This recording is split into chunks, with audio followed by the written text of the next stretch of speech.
வெள்ளம்போல் தமிழர் கூட்டம், வெள்ளம்போல் தமிழர் கூட்டம், வீறுகொள் தமிழர் கூட்டம். அரிசி நோம்பிக் கொண்டிருந்த பெண்ணை ஒரு புலி துரத்த அரிசியை கீழே கொட்டி அந்த முரத்தாலே அந்த புலியை விரட்டிய மண் இந்த தமிழ் மண். அப்படிப்பட்ட பெண்களுக்கு பல பெருமைகள் உண்டு. அது நாள் பூரா சொல்லலாம், அவ்வளோ பெருமைகள்.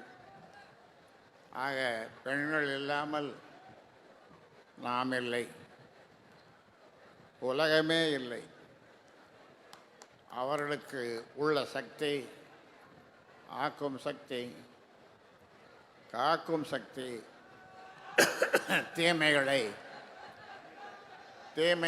அழிக்கும் சக்தி, இந்த மூன்று சக்தியும் அவர்களுக்கு உண்டு. நமக்கு என்ன சக்தி இருக்கிறது என்பதை ஆண்களுக்கு நாமே எண்ணி பார்த்து கொள்ளும். இந்த மாநாட்டிலே நான் அடிக்கடி அவர் உயிரோடு இருக்கும்போது என்னுடைய மூத்த பிள்ளை என்று சொல்லுவேன், மாவீரன் குருவை.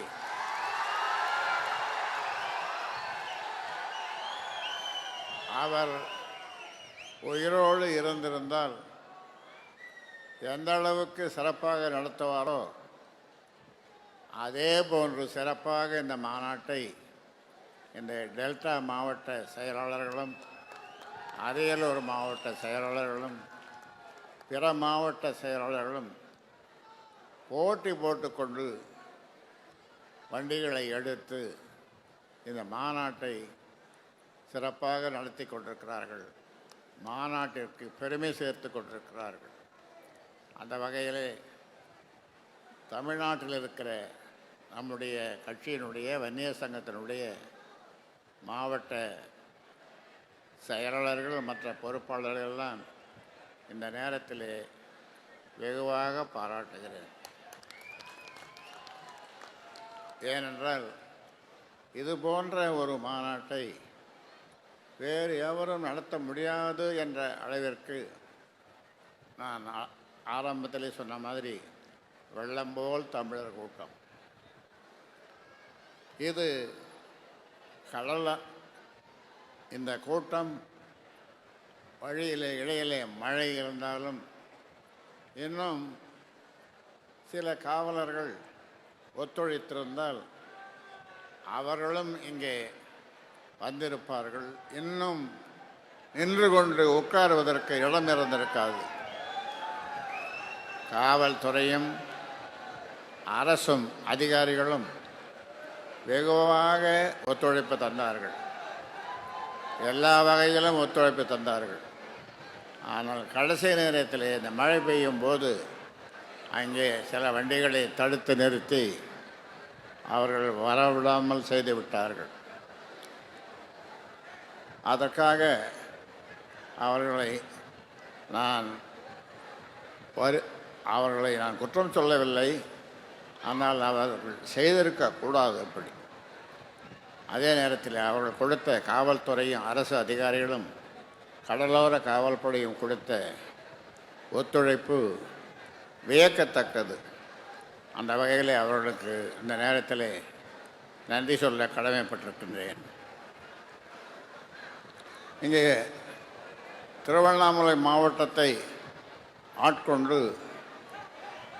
பழையபடி திருவண்ணாமலை மாவட்டத்தை நான் கொண்டு வருவேன் என்று சூளுரைத்து சிறப்பாக பணியாற்றுகின்ற துரை கவுண்டர் அவர்களை இங்கே பேச விடாமல் செய்துவிட்டீர்கள். ஆனாலும் அவரை நான் குறிப்பிடுவதற்கு காரணம், இந்த துரை கவுண்டர் எக்ஸ்-எம்பி தொடர்ந்து அவர் பணியாற்ற வேண்டும் என்று இந்த நேரத்திலே கேட்டுக்கொள்கின்றேன். அப்படியா?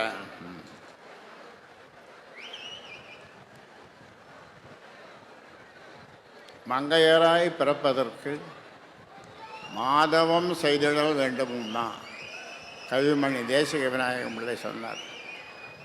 ஒரு பெண்ணாக பிறக்கிறதுக்கு சாதாரணமாக தவம் செய்ய வேண்டாமா, மாதவம் செய்திட வேண்டும், பெரிய தவம். அது பிள்ளையாக பிறக்கிறதுக்கு சாதாரணமாக அதெல்லாம் தவம்லாம் செய்ய வேண்டாம், சாதாரணமாக அது பிறந்துடணும். இப்படி தேசிய விநாயகம் பிள்ளை சொல்லியிருக்கிறார். அந்த வகையில் பெண்களுக்கு பெருமை சேர்க்க இந்த மாநாடு, பெண்கள் எல்லா வகையிலும் முன்னேற வேண்டும், அதற்கு வழிகாண இந்த மாநாடு. சத்தம் போடக்கூடாது. எதுக்கு சத்தம் போடுறீங்க? இப்போ சத்தம் போடாத கேளுங்க, என்ன சொல்கிறேன்னு கேளுங்க. நீங்கள் சத்தம் போடுறதுனால பக்கத்தில் இருக்கிறவனுக்கு நான் பேசுகிறது என்னன்னு புரிய மாட்டேங்க. எதுக்கு சத்தம் போடுறீங்க? ஒரு கட்டுப்பாடு வேணும். எல்லாரும் உதட்ட இருக்க மூடுங்க. இங்கே கங்கை கொண்ட சோழபுரத்தை பற்றி எனக்கு முன்னால் பேசியவர்கள் சொன்னார்கள். அதில் ராஜராஜ சோழன், ராஜேந்திர சோழன், ராஜராஜ சோழன் கட்டிய பெரிய கோயில் சரிதானே, ராஜேந்திர சோழன் கட்டிய கங்கை கொண்ட சோழபுரம் கோயில். சமீபத்தில் நம்முடைய பாரத பிரதமர் அங்கே வந்து என்ன பேசினார் என்று நீங்கள் புரிந்து கொள்ள வேண்டும். ஏன்னா கத்துறீங்க? எதுக்கு கத்துறீங்க? கத்துறோம் வாயில் ரெண்டு போடு, ரெண்டு அடி. வாயை மூடிட்டு கேட்குறத விட்டுட்டு எதுக்கு வந்தீங்க நீங்கள்? சதம் போடுவான்.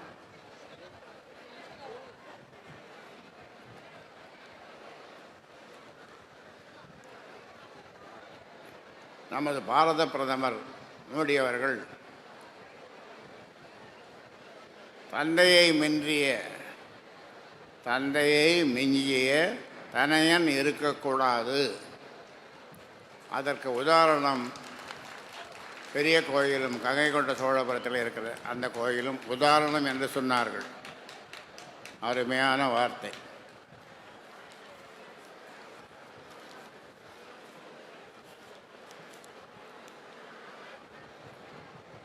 புறநானூற்றிலே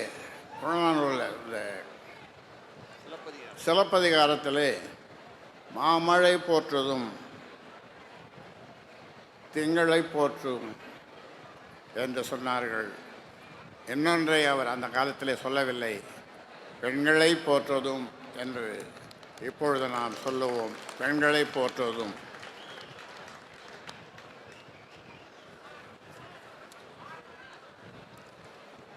இங்கே ஒரு நல்ல நோக்கத்தோடு பெண்ணுரிமை, பெண் கல்வி, பெண்களுக்கு பாதுகாப்பு எல்லா வகையிலும் சரிபாதியாக இருக்கின்ற, இன்னும் சொல்லப்போனால் படிப்பில் அவர்கள்தான் முதன்மையாக இருக்கிறார்கள், ஆண்கள் பின்னாலே இருக்கிறார்கள்.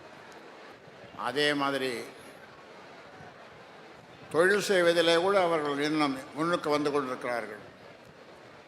அதனாலே படிப்பிலே அவர்கள் முதன்மையாக வருகிறார்கள். இந்த 10.5 சாதிவாரி கணக்கெடுப்பு, இதை நம்முடைய தமிழக முதல்வர் அவர்கள் செய்ய வேண்டும், உடனடியாக செய்ய வேண்டும் என்று இந்த நேரத்தில் அவருக்கு கோரிக்கை விடுக்கிறேன்.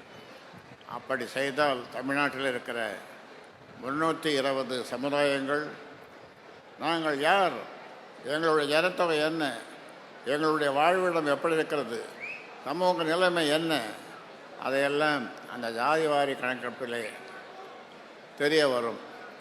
அதை செய்ய தமிழக முதல்வர் ஏன் தயங்க வேண்டும்? அவருக்கு ஆலோசகர்களாக இருக்கிறவர்கள் இதை அவருக்கு சொல்ல வேண்டும் என்று இந்த நேரத்தில் கேட்டுக்கொள்ளுகின்றேன். அதன் மூலமாக மிக பிற்படுத்தப்பட்டோருக்கு 20% கலைஞர் அவர்கள், என்னுடைய அருமை நண்பர் கலைஞர் அவர்கள் கொடுத்தார்கள். 108 சமுதாயங்கள் பயன்பெற்றன. இப்பொழுது நீங்கள் ஒரு தந்தையை மிஞ்சிய தனையனாக நீங்கள் இந்த சாதிவாரி கணக்கெடுப்பை ஏன் எடுக்கக்கூடாது, ஏன் தயங்குகிறீர்கள்? பக்கத்து மாநிலங்கள், பல மாநிலங்கள் அதை செய்திருக்கிறார்கள், சாதிவாரி கணக்கெடுப்பு நடத்தி இருக்கிறார்கள். உங்களுக்கு ஏன் தயக்கம்? அதனால் அதை செய்து நீங்கள் சரித்திரத்தில் சமூகத்தில் நீங்கள் இந்த சரித்திரத்தில் சமூக சரித்திரத்தில் நீங்கள் இடம்பெற வேண்டும் என்று இந்த நேரத்தில் நம்முடைய தமிழக முதல்வர் அவர்களை கேட்டுக்கொள்கின்றேன். இந்த 10.5க்காக மிகப்பெரிய போராட்டம் தமிழ்நாடே அதிர்கின்ற அளவுக்கு அந்த 7 நாள் சாலை மறியல் போன்று அதைவிட பிரம்மாண்டமாக செய்வதற்கு நாங்கள் தயாராக இருக்கின்றோம். எங்களை அந்த அளவிற்கு நீங்கள் கொண்டு செல்லாதீர்கள். ஏனென்றால் தமிழ்நாடு தாங்காது.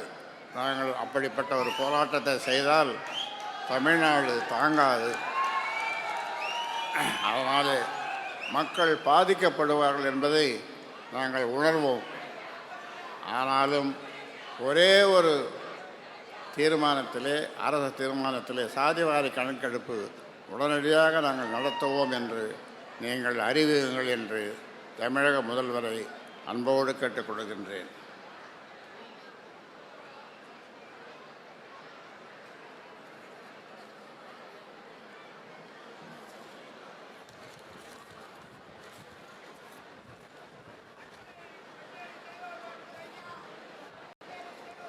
இந்த வந்திருக்கின்ற ஆண்களும் சரி பெண்களும் சரி,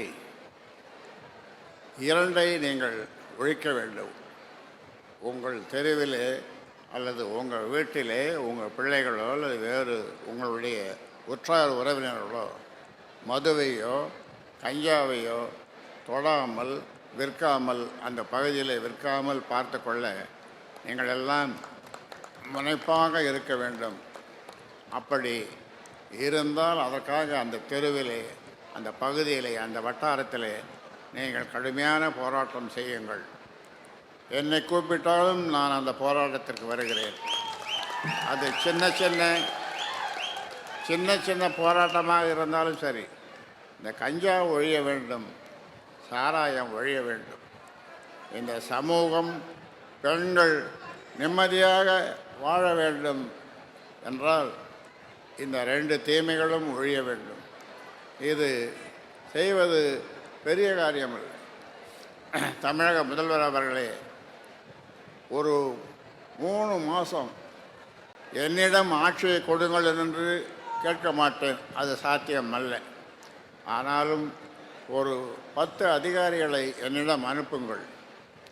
நான் சொல்லுகின்ற யோசனையை நான் சொல்ல, அவர்கள் கேட்க, அதை உங்களிடம் சொல்ல நீங்கள் மேற்கொண்டு நடவடிக்கை எடுங்கள். இங்கே இந்த சமூக தீமை நிச்சயமாக உங்களால் ஒழிக்கப்பட வேண்டும். அதற்காக நாங்கள் ஆட்சிக்கு வந்து அதை செய்வோம் என்று சொல்லுவதை விட சுலபமாக இப்பொழுது உங்கள் ஆட்சியில் நீங்கள் செய்யலாம். அப்படி நடக்கவில்லை என்று சொன்னால் நிச்சயமாக நாங்கள் ஆட்சிக்கு வந்து இந்த 2 தீமைகளை நிச்சயமாக ஒழிப்போம். அந்த வகையில் இங்கு வந்திருக்கின்ற நம்முடைய பெண்கள் எல்லா வகையிலும் இன்றைக்கு முன்னுக்கு வந்து கொண்டிருக்கிறார்கள். மிக்க மகிழ்ச்சியாக இருக்கிறது. ஐஏஎஸ், ஐபிஎஸ் மற்ற துறைகளெல்லாம் பெண்கள் தான் இன்றைக்கு முதன்மையாக வருகிறார்கள். பெண்கள் முன்னாலே போகிறார்கள், ஓடுகிறார்கள். ஆண்கள் பின்னாலே தயங்கி நிற்கிறார்கள். அதற்கு காரணம் இந்த 2 தீமைகள் தான். அதனால் இதை பெற்றோர்கள் ஊக்குவிக்கக்கூடாது. அந்த வகையில் நீங்கள் அரசு ஒத்துழைக்க வேண்டும். பெற்றோர்களும் நீங்களும் உங்கள் பிள்ளைகளை கண்காணிக்க வேண்டும். அவர்கள் அதை தொழாமல் கண்காணிக்க வேண்டும். இங்கே என்னுடைய நண்பர், கழுதகை நண்பர், அவருடைய ஒரு பிள்ளை, இதனால் நான் பேரை சொல்லக்கூடாது, இந்த கையாவுக்கு அடிமைப்பட்டு அவர் எவ்வளவோ செலவு பண்ணார். எப்படியோ எல்லா டாக்டரையும் பார்த்தார். அந்த பிள்ளை இன்று வரை திருந்தவில்லை, திருத்த முடியவில்லை, கஞ்சாவுக்கு அடிமையாகி. அதற்கு ஒரு உதாரணம் சொல்லுகிறேன். அந்த வகையில் நீங்கள் இந்த தீமையை உங்கள் தெருவிலே யார் விற்றாலும் அவர்களை நீங்களே பிடித்து போலீஸ்கிட்ட ஒப்படையுங்கள். போலீஸும் அதற்கான தகுந்த நடவடிக்கை எடுக்க வேண்டும் என்று இந்த நேரத்தில் கேட்டுக்கொண்டு, இந்த மாநாட்டை மிக சிறப்பாக வெற்றிகரமாக, இதுபோன்ற மாநாடு இதுவரை நடக்கவில்லை என்று சொல்லுகின்ற அளவிற்கு நீங்கள் ஏற்பாடு செய்த ஒன்றிய, கிளை, மாவட்ட, நகர செயலாளர்கள், பேரூராட்சி செயலாளர்கள், மாநில பொறுப்பாளர்கள் அனைவருக்கும் என்னுடைய பாராட்டை இந்த நேரத்தில் தெரிவித்துக் கொள்கின்றேன். மற்றொரு முக்கியமான செய்தி உங்களுக்கு சொல்ல இருக்கின்றேன். இப்போ ரோடு ரொம்ப நல்லா அழகாக போட்டிருக்காங்க. 140 கிலோமீட்டர் போனாலும் கூட தெரியாது. ஆனால் அத்தனை கிலோமீட்டர் போனால் 80 கிலோமீட்டருக்கு மேலே நீங்கள் ஒரு மணிக்கு 80 கிலோமீட்டர், அதற்கு மேலே போகக்கூடாது, போக வேண்டாம், அதுவும் இரவு வேளை. அதனால் உங்கள் அனைவரையும் அன்போடு கேட்டுக்கொள்கின்றேன், வேகமாக போகாதீர்கள். உங்களுடைய உயிர் மிக மிக முக்கியமானது. உங்கள் குடும்பத்தினருக்கு அது தேவை.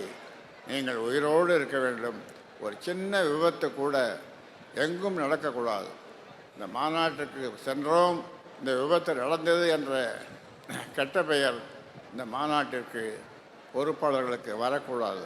அந்த வகையில் பாதுகாப்பாக நீங்கள் செல்ல வேண்டும் என்பதுதான்.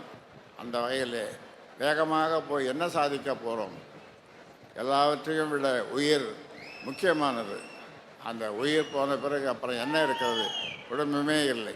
அதனால் அதில் மிக கவனமாக நீங்கள் இருங்கள் என்று உங்களை அன்போடு கேட்டுக்கொண்டு, இந்த மாநாடு சிறக்க ஒத்துழைத்த ஊடக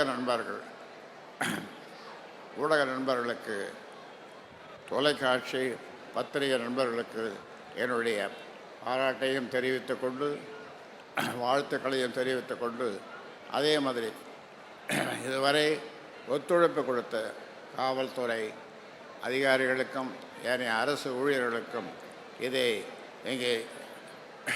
இந்த இடத்தை சீர்படுத்த சுற்றுலாத்துறை ஒத்துழைத்த சுற்றுலாத்துறை சேர்ந்த அதிகாரிகளுக்கும் என்னுடைய பாராட்டை தெரிவித்துக் கொள்கின்றேன். அவர்களுக்கு நன்றியை தெரிவித்துக் கொள்கின்றேன்.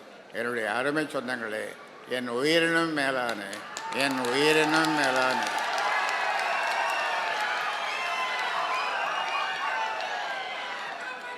உயிரை விட மேலான பாட்டாளி சொந்தங்களே, நீங்கள் ஜாக்கிரதையாக ஊர் போய் சேருங்கள் என்று நாளைக்கு எனக்கு தொலைபேசியிலே பேசுங்கள். 2026 வெற்றி கூட்டணி அமைப்பேன். ஆமாம், 2026 நீங்கள் நினைக்கிற மாதிரி வெற்றி கூட்டணி அமைப்பேன் என்று 3 தினம் சொல்லுகிறேன். அதனால் நீங்கள் யார் எதை சொன்னாலும் அதை இந்த காதில் வாங்கி அந்த காதில் விட வேணாம், கேட்கவே வேணாம். நீங்கள் காது கொடுத்து கேளாதீர்கள். நான் சொல்லுவது தான் நடக்கப் போகிறது என்பதையும் சொல்லி உங்களுக்கு வாழ்த்து சொல்லி அனுப்புகிறேன். நன்றி, வணக்கம். பிளே ஸ்டோர் மற்றும் ஆப் ஸ்டோரில் இருந்து பாலிமர் செயலியை QR கோடு மூலம் பதிவிறக்கம் செய்யுங்கள். செய்திகளை உடனுக்குடன் பெறுங்கள்.